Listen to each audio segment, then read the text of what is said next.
America के राष्ट्रपति Donald Trump ने गाजा को लेकर एक ऐलान कर दिया है। एक बेहद चौंकाने वाला कदम उठाया। इजरायल हमास युद्ध से पूरी तरह तबाह हो चुका गाजा के लिए ट्रंप ने एक ऐसा नया अंतर्राष्ट्रीय संगठन बनाया है जिसे जानकर सभी चौंक गए। इसका नाम रखा गया है बोर्ड ऑफ पीस। अब इस बोर्ड में शामिल होने के लिए भारत के प्रधानमंत्री मोदी को भी आमंत्रित किया गया, औपचारिक न्योता भेजा गया। सवाल ये है कि आखिरकार ये बोर्ड ऑफ पीस है क्या, इसका मकसद क्या है, इसमें भारत की भूमिका क्यों अहम मानी जा रही। नमस्कार, आप देख रहे हैं प्राइम न्यूज का डिजिटल प्लेटफॉर्म और मैं हूं आपके साथ श्रुति अंगल। दरअसल हमास और इजरायल के बीच युद्ध की शुरुआत साल 2023 में हुई थी। ये युद्ध सिर्फ कुछ हफ्तों या महीनों तक सीमित नहीं रहा, बल्कि लंबे समय तक चला। इस दौरान गाजा पर जबरदस्त बमबारी हुई, मिसाइल हमले हुए, पूरा इलाका खंडहर में तब्दील हो गया। हजारों लोगों की जान चली गई, लाखों लोग बेघर हो गए और हालात ऐसे बन गए कि गाजा में भूखमरी की तस्वीरें सामने आ गई। दुनिया अब इस पूरे हालात को देखकर चिंतित है। छोटे छोटे बच्चे कुपोषण का शिकार हो गए, अस्पताल तबाह हो गए और आम लोगों के पास ना तो दवा बची है, ना खाने के लिए कोई सामान और ना ही रहने के लिए उनके सिर के ऊपर छत। और इसी भयावह हालात के बीच डोनाल्ड ट्रंप ने इस पूरे मामले पर पीस डील सामने रखी है, इसकी पेशकश की है। इस डील का मकसद था इजरायल और हमास के बीच युद्ध विराम करना। 20 पॉइंट में काफी बातचीत, अंतर्राष्ट्रीय दबाव के बाद दोनों पक्षों के बीच सीज फायर होता है। युद्ध तो थम गया, लेकिन सवाल है कि अब गाजा का क्या होगा। जो इलाका पूरी तरह तबाह हो चुका है, खंडहर में तब्दील हो चुका है, वहां शासन कौन चलाएगा, पुनर्निर्माण कैसे होगा और शांति कैसे कायम रहेगी। यानी कि वहां के जो हालात हैं उसे कौन सुदृढ़ बनाएगा। और इन्हीं सवालों का जवाब देने के लिए ट्रंप ने बोर्ड ऑफ पीस बनाने का ऐलान कर दिया। ट्रंप के शब्दों में अब सपनों को हकीकत में बदलने का समय आ गया है। उनके मुताबिक ये बोर्ड सिर्फ एक सलाहकार संस्था नहीं है, ऑर्गेनाइजेशन नहीं है, बल्कि एक तरह का अंतर्राष्ट्रीय संगठन और अस्थायी सरकार की तरह काम करता हुआ वहां नजर आएगा। इसका मुख्य उद्देश्य क्या है, सोचिए आप। इसका मुख्य उद्देश्य गाजा में शासन व्यवस्था की निगरानी करना है, पुनर्निर्माण कराना है, आर्थिक निवेश के जरिए वहां स्थायी शांति लाना है। यहाँ पर देश क्या करेंगे, ये सोचने वाली बात है। बोर्ड ऑफ पीस का काम सिर्फ इमारतें बनवाने तक सीमित नहीं होगा। इसके तहत गाजा को हथियारों से मुक्त कराना, नशा के चंगुल से उन्हें वापस लाना, मानवीय सहायता पहुंचाना, तबाह हो चुकी बुनियादी ढांचे को फिर से विकसित करना, एक तकनीकी फिलिस्तीनी प्रशासन तैयार करना ताकि गाजा में आम लोगों की जिंदगी दोबारा से उसी पटरी पर लौट आए, उसी रफ्तार में नजर आए। व्हाइट हाउस के मुताबिक इस बोर्ड की अध्यक्षता खुद अमेरिका के राष्ट्रपति डोनाल्ड ट्रंप करेंगे। यानी गाजा में युद्ध के बाद जो भी तमाम फैसले होंगे उनकी निगरानी सीधे ट्रंप के हाथों में रहेगी। बागडोर ट्रंप संभालेंगे। ये बोर्ड शासन को मजबूत करने, क्षेत्रीय रिश्तों को सुधारने, बड़े पैमाने पर निवेश जुटाने, अरबों डॉलर की फंडिंग को मैनेज करने का काम करेगा। और इसी बोर्ड में भारत भी बेहद अहम भूमिका में नजर आएगा। इस बोर्ड में पाकिस्तान को भी शामिल किया गया। इस बोर्ड में कई ताकतवर और विवादित नामों को परमानेंट सदस्य बनाया गया है। अमेरिकी विदेश मंत्री मार्को रूबियो, जो इजरायल के कट्टर समर्थक माने जाते हैं, इस बोर्ड का अहम हिस्सा है।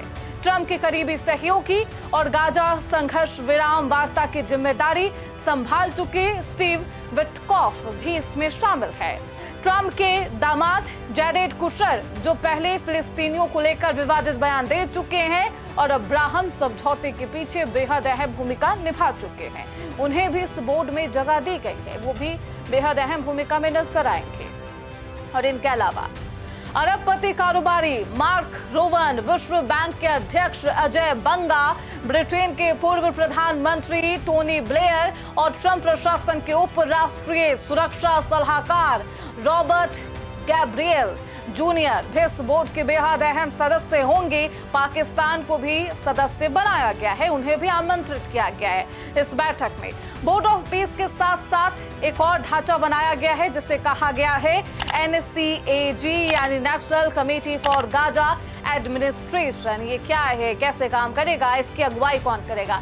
इसकी अगुवाई फिलिस्तीनी टेक्नोक्रेट डॉक्टर अली शाह करेंगे। ये 12 सदस्यों की टीम होगी जो जमीन पर गाजा की रोजमर्रा की जिंदगी को संभालेगी। सरकारी सेवाएं शुरू करना, अस्पताल स्कूल फिर से संचालित करना, पानी बिजली और तमाम जो मूलभूत आवश्यकताएं हैं उसको सुधारना, कानून व्यवस्था बनाए रखना, ये तमाम जिम्मेदारी इस कमेटी के पास होगी। इस समिति में अर्थव्यवस्था, कृषि, स्वास्थ्य, शिक्षा, न्याय यानी कि इंसाफ, वित्त और आंतरिक सुरक्षा जैसे अहम विभागों के प्रमुख शामिल होंगे। खास बात क्या है, देखिए, अमेरिकी राष्ट्रपति इस पूरे ऑर्गेनाइजेशन को संचालित करेंगे। खास बात यह है कि आंतरिक सुरक्षा, पानी, पुलिस व्यवस्था, कानून व्यवस्था, कमान मेजर जनरल सामी नस्मान के हाथ में होगी। और इसके अलावा एक गाजा एग्जीक्यूटिव बोर्ड भी बनाया जा रहा है। ये कैसे काम करेगा, इसमें कौन कौन से देश शामिल है? इसमें तुर्की, कतर, मिस्र, इजराइल और UAE के प्रतिनिधि शामिल होंगे। संयुक्त राष्ट्र की मानवीय प्रतिनिधि सिग्रिड काग भी इस बोर्ड का बेहद अहम हिस्सा होंगी। ये बोर्ड जमीन पर फैसलों को लागू करने में मदद करेगा। अब सबसे अहम सवाल भारत के लिए, भारत को न्योता क्यों दिया गया? क्योंकि लगातार ट्रंप प्रधानमंत्री की आलोचना कर रहे हैं। ट्रंप ने भारत के साथ साथ अर्जेंटीना, कनाडा, मिस्र, तुर्की, अल्बानिया, साइप्रस, पाकिस्तान को भी इस पहल में शामिल होने का आमंत्रण दिया है। पाकिस्तान के विदेश मंत्रालय ने भी पुष्टि की है कि उन्हें न्योता मिला है, उन्हें भी आमंत्रित किया है। अमेरिकी राष्ट्रपति डोनाल्ड ट्रंप ने वो गाजा में शांति के प्रयासों का समर्थन करेंगे, पाकिस्तान की तरफ से ये कहा गया। लेकिन बोर्ड ऑफ पीस से जुड़ी सबसे चौंकाने वाली बात ये है कि परमानेंट सदस्यता मुफ्त नहीं है। ब्लूमबर्ग की एक रिपोर्ट, और इस रिपोर्ट के मुताबिक ट्रंप प्रशासन चाहता है कि कोई भी देश अगर बोर्ड का स्थायी सदस्य बनना चाहता है तो उसे $1 अरब, $1 अरब यानी कि कितना, करीब 9,000 करोड़ रुपए चुकाने होंगे।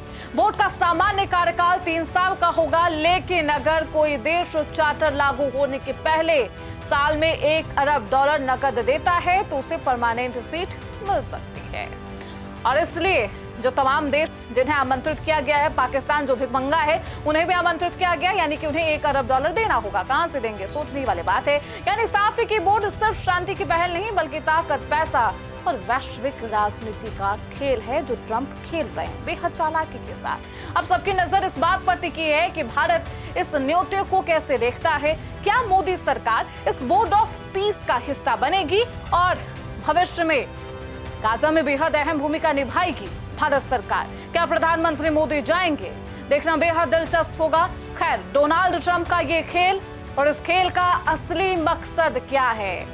क्या फिर से वही खेल खेल रहे हैं डोनाल्ड ट्रंप, वो भी सिर्फ नोबेल पुरस्कार के लिए, शांति पुरस्कार के लिए? और ये मानवीय चेहरा वो इसलिए दिखा रहे हैं, ये तो वक्त बताएगा। जय हिंद, जय भारत।